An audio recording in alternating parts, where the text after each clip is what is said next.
Hello friends, Britain European യൂണിയനിൽ നിന്ന് വേർപെട്ടതിന് ശേഷമാണ്, അതായത് ബ്രെക്സിറ്റ് നടന്നതിന് ശേഷമാണ് UK ഏറ്റവും കൂടുതൽ കെയറർ വേക്കൻസികൾ വന്നത്.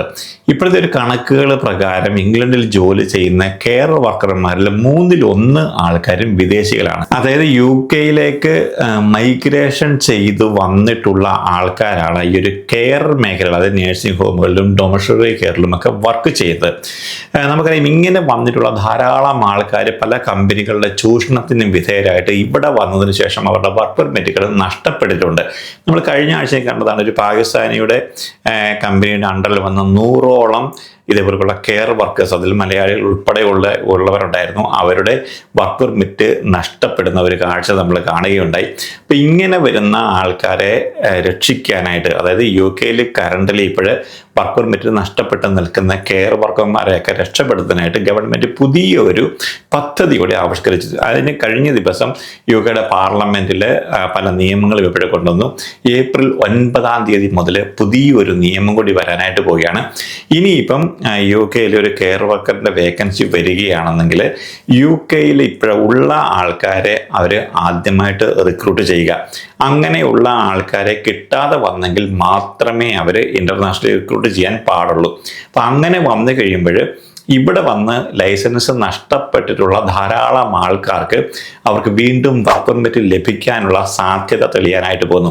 നമ്മൾ കണ്ടതാണ് 2-3 ആഴ്ചകൾക്ക് മുമ്പായിട്ട് നമ്മളുടെ മൈഗ്രേഷൻ മിനിസ്റ്റർ ആയിരിക്കുന്ന സീമ മൽഹോത്ര ഇങ്ങനെ വർക്ക് പെർമിറ്റ് നഷ്ടപ്പെട്ടുള്ള ആൾക്കാർ മുൻപോട്ട് വന്നിട്ട് അവരുടെ കൗൺസിലിൽ പറഞ്ഞു, അല്ലെങ്കിൽ അവരുടെ MP പറഞ്ഞു, അങ്ങനെയുള്ള ആൾക്കാരുടെ ത്രൂവിൽ വന്ന് ഗവൺമെൻറ്റിൻ്റെ മുമ്പിലേക്ക് വന്നു കഴിഞ്ഞാൽ അവർക്ക് പുതിയ വർക്ക് പെർമിറ്റ് കൊടുക്കും എന്നുള്ള ആ ഒരു കാര്യങ്ങളൊക്കെ ഇങ്ങനെ നേരത്തെ തന്നെ ന്യൂസിൽ കൂടി വന്നിരുന്നു. എന്തായാലും ഇനി ഒരു പുതിയ നിയമം കൂടി വരുന്നു. ഇങ്ങനെ വന്ന് കബളിപ്പിക്കപ്പെട്ട് കഴിഞ്ഞാൽ അവർക്ക് UK നിലനിൽക്കാനായിട്ട്, അവർക്ക് പുതിയ വർക്ക് പെർമിറ്റ് ലഭിക്കാനായിട്ട് പോകുന്നു.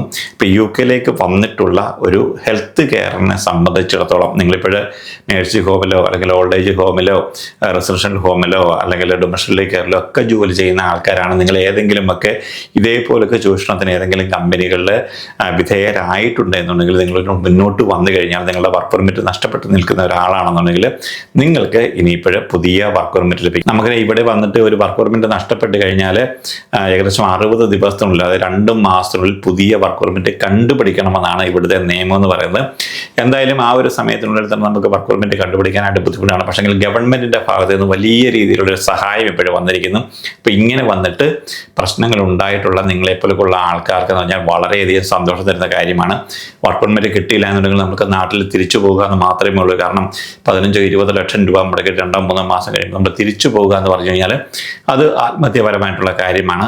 ഏകദേശം ഇതേപോലെയുള്ള ഒരു 470ഓളം ഉടായ്പ കമ്പനികളുടെ ലൈസൻസ് ഓൾറെഡി ഗവൺമെൻറ് റദ്ദാക്കിയിട്ടുണ്ട്. അങ്ങനെ ഏകദേശം ഒരു 39,000ഓളം ആൾക്കാരുടെ വർക്ക് പെർമിറ്റും ആ ഒരു രീതിയിൽ നഷ്ടപ്പെട്ടിട്ടുണ്ട്. അപ്പോൾ ഇവരെ പോലുള്ള ആൾക്കാരെ ആദ്യം റിക്രൂട്ട് ചെയ്യണമെന്നാണ് പുതിയ നിയമത്തിൽ പ്രതിപാദിച്ചിരിക്കുന്നത്.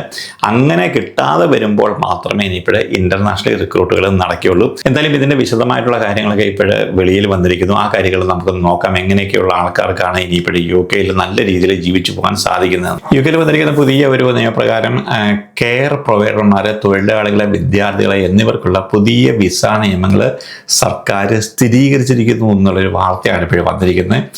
ഈ കഴിഞ്ഞ ബുധനാഴ്ച പാർലമെൻറ്റിൽ അവതരിപ്പിച്ച നടപടികൾ പ്രകാരം വിദേശത്ത് നിന്ന് റിക്രൂട്ട് ചെയ്തതിന് മുമ്പ് ഇംഗ്ലണ്ടിൽ താമസിക്കുന്ന വിദേശ കെയർ വർക്കർമാരെ നിയമിക്കണമെന്ന് തൊഴിലുടമകൾക്ക് അവർ നിർദ്ദേശം നൽകിയിരിക്കുന്നു.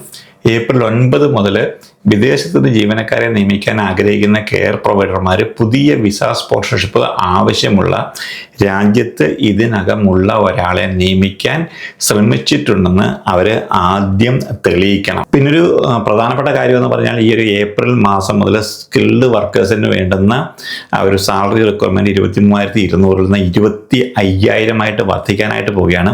പക്ഷേ കെയർ വർക്കർമാരെ സംബന്ധിച്ചിടത്തോളം അവർ ആരും തന്നെ പേടിക്കേണ്ടുന്ന കാര്യമില്ല. അവർക്ക് ഈ വേണ്ടുന്ന മിനിമം ഒരു വേതനം 25,000 പൗണ്ടായിട്ട് കൂട്ടാനായിട്ട് പോകുന്ന ഒരു 12 പൗണ്ട് 82 ആണ് പെർ അവർ അവർക്ക് ലഭിക്കാനായിട്ട് പോകുന്നത്. അതുകൊണ്ട് തന്നെ അവർക്ക് ഈ ഒരു വർക്ക് പെർമിറ്റ് ലഭിക്കുമെന്നുള്ളത് 100% ഇപ്പോഴും ഷുവർ ആയിരിക്കുന്നു. ഇതിനെക്കുറിച്ച് minister of state for care Stephen Kinnock പറഞ്ഞിരിക്കുന്ന ഒരു പ്രധാനപ്പെട്ട കാര്യം എന്ന് പറഞ്ഞു കഴിഞ്ഞാൽ നമ്മുടെ സാമൂഹ്യ പരിപാലന ഈ ഒരു വർക്ക് ഫോഴ്സിൻ്റെ ഇൻ്റർനാഷണലായിട്ട് വരുന്ന തൊഴിലാളികൾ അതിനുവേണ്ടി വലിയൊരു പങ്കാണ് വഹിക്കുന്നത്. രാജ്യത്തിലെ ഉടനീളമുള്ള ദുർബലരായ ആളുകളെ, അതായത് നഴ്സിംഗ് ഹോമുകളിൽ അതുപോലെ തന്നെ ഡൊമസ്റ്റിക് കെയറിലൊക്കെ വയ്യാതെ കിടക്കുന്ന ആൾക്കാരെ പരിപാലിക്കുന്ന ആൾക്കാർ, അവരുടെ സംഭാവനയെ എല്ലാ ദിവസവും ഞങ്ങൾ വിലമതിക്കുന്നു എന്നാണ്. അതുപോലെ തന്നെ ഈ ഒരു സ്റ്റുഡൻറ് റൂട്ടിലും ഒരു ചെറിയ വ്യത്യാസം ഇപ്പോഴ് അവർ കൊണ്ടുവന്നിട്ടുണ്ട്. അതായത് 6 മുതൽ 11 മാസം വരെ ബ്രിട്ടനിൽ ഇംഗ്ലീഷ് പഠിക്കുന്ന വിദേശത്ത് നിന്നുള്ള ആളുകൾക്ക് പെർമിറ്റിന് അപേക്ഷിക്കാൻ അനുവാദമുണ്ട്. എന്നാൽ ഈ ഒരു കോഴ്സിൻ്റെ അവസാനം പഠിക്കാനോ UK വിടാനോ യഥാർത്ഥത്തിൽ ഉദ്ദേശിക്കാത്ത ആളുകൾ ആ ഒരു റൂട്ട് ദുരുപയോഗം ചെയ്യരുതെന്ന് അദ്ദേഹം പറയുന്നുണ്ട്. ഇങ്ങനെ റൂട്ട് ദുരുപയോഗം ചെയ്യുന്ന ആൾക്കാരുടെ എണ്ണം വർദ്ധിച്ചു വരികയാണെന്ന് ഇപ്പോൾ ഹോം ഓഫീസ് നിരീക്ഷിച്ചിരിക്കുന്നു. കുടിയേറ്റ തൊഴിൽ നിയമങ്ങൾ ആവർത്തിച്ച് ലംഘിക്കുന്ന കമ്പനികളെ വിദേശ തൊഴിലാളികളെ നിയമിക്കുന്നതിൽ നിന്ന് വിലക്കുന്ന നടപടികളാണ് ഇത് പിന്തുടർന്നത്. കർശനമായ പുതിയ ഇമിഗ്രേഷൻ നിയമങ്ങൾ പ്രാബല്യത്തിൽ വന്നതിന് ശേഷം വിദേശത്ത് നിന്ന് ഏകദേശം 4 ലക്ഷം പേര് UK വർക്ക് പെർമിറ്റ് അല്ലെങ്കിൽ സ്റ്റഡി വിസയ്ക്ക് അപേക്ഷിച്ചതായി ഈ വർഷം ആദ്യം പുറത്തിറക്കിയ കണക്കുകൾ കാണിക്കുന്നു. 2024 ഏപ്രിൽ മുതൽ ഡിസംബർ വരെ 5,47,000 വിസകൾ അപേക്ഷകൾ ലഭിച്ചതായി താൽക്കാലികമായിട്ടുള്ള ഡാറ്റകൾ കാണിക്കുന്നു. 2023 ഇതേ കാലയളവിൽ ഇത് 9,42,500 ആയിരുന്നു. അതായത് ഈ കഴിഞ്ഞ വർഷം വന്നതൊക്കെ അതിൽ വലിയ രീതിയിൽ ഇടിവ് സംഭവിച്ചിരിക്കുന്നു. അതുപോലെ തന്നെ ബ്രിട്ടനിലേക്ക് വരാൻ അപേക്ഷിക്കുന്ന വിദേശ വിദ്യാർത്ഥികളുടെയും വിദേശ കെയർ വർക്കർമാരുടെ എണ്ണത്തിലും കുത്തനെ ഇടിവ് ഉണ്ടായിട്ടുണ്ട്.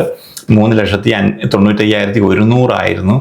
അത് ഒരു 42% കുറവാണ് ഇപ്പോഴും വന്നിരിക്കുന്നത്. ഹെൽത്ത് ആൻഡ് കെയർ വർക്കർ വിസയിൽ വരാനുള്ള അപേക്ഷകൾ 75% കുറവാണ് വന്നിരിക്കുന്നത്. 2023 ഏപ്രിൽ മാസം 2,99,800 ആയിരുന്നത് കഴിഞ്ഞ വർഷം ഇതേ കാലയളവിൽ അത് കേവലം 63,800 ആയിട്ട് കുറഞ്ഞിരിക്കുന്നു. അതായത് നമുക്കറിയാം UK വരുന്ന നേഴ്സസ് ആണെന്നുണ്ടെങ്കിലും ഈ ഒരു കെയർ വർക്കർമാരാണെങ്കിലും കഴിഞ്ഞ ഒരു വർഷം നമ്മൾ നോക്കുകയാണെങ്കിൽ വലിയ രീതിയിലാണ് ഇപ്പോൾ ഇടിവ് സംഭവിച്ചിരിക്കുന്നത്. കാരണം ഇവിടെ അങ്ങനെ രീതിയിലുള്ള വിസകളൊന്നും തന്നെ ഇപ്പോൾ UK ഗവൺമെൻറ് കൊടുക്കുന്നില്ല എന്നുള്ളതാണ് ഒരു വാസ്തവം എന്ന് പറയുന്നത്. പക്ഷെങ്കിൽ UK എത്തിയിട്ടുള്ള കെയർ വർക്കർമാരെ സംബന്ധിച്ചിടത്തോളം അല്ലെങ്കിൽ ഇവിടെ ഇപ്പോൾ എത്തിയിട്ടുള്ള ആൾക്കാർ വളരെയധികം സേഫാണ്. ഗവൺമെൻറ്റിനെ സംബന്ധിച്ചിടത്തോളം അവർക്ക് ഇന്റർനാഷണൽ റിക്രൂട്ട്മെൻറ്റുകൾ നിർത്തലാക്കുക എന്നുള്ളതാണ് അവരുടെ ലക്ഷ്യം. അതായത് നെറ്റ് ഇമിഗ്രേഷൻ കുറയ്ക്കുക. അപ്പോൾ UK ഇപ്പോൾ ഓൾറെഡി ഉള്ള ഒരാൾ തിരിച്ചു പോയി അല്ലെങ്കിൽ ഇവിടെ വന്നിട്ടുള്ള ഒരാൾക്ക് വർക്ക് പെർമിറ്റ് കൊടുക്കാതെ ഇന്റർനാഷണലി ഡയറക്റ്റ് റിക്രൂട്ട് ചെയ്യാതെ ഇവിടെയുള്ള ആൾക്കാരെ റിക്രൂട്ട് ചെയ്യാനാണ് കമ്പനികളോട് ഇപ്പോഴും ഗവൺമെൻറ് ആവശ്യപ്പെട്ടിരിക്കുന്നത്. അപ്പോൾ അങ്ങനെയുള്ള ഒരു നിയമമാണ് ഈ ഒരു ഏപ്രിൽ 9 മുതൽ വരാനായിട്ട് പോകുന്നത്. അവരുടെ സാലറിയും ഇപ്പോഴും കൂട്ടാനായിട്ട് പോകുന്നുണ്ട്. അപ്പം അങ്ങനെ UK ഇപ്പോൾ ഉള്ള ആൾക്കാരെ സംബന്ധിച്ചോളം, നമ്മളുള്ള മലയാളികളെ സംബന്ധിച്ചോളം ഇത് വളരെയധികം സന്തോഷം നൽകുന്ന ഒരു വാർത്ത തന്നെയാണ്. നിങ്ങൾക്ക് ആർക്കും UK വിട്ട് നാട്ടിലേക്ക് തിരിച്ചു പോകേണ്ടുന്ന ഒരു അവസ്ഥ ഇനി ഇപ്പോഴും ഉണ്ടാകത്തില്ല. നമ്മൾ മറ്റൊരു വീഡിയോയിൽ കാണുന്നതൊക്കെ എല്ലാവർക്കും വേണ്ടി നന്ദി, നമസ്കാരം.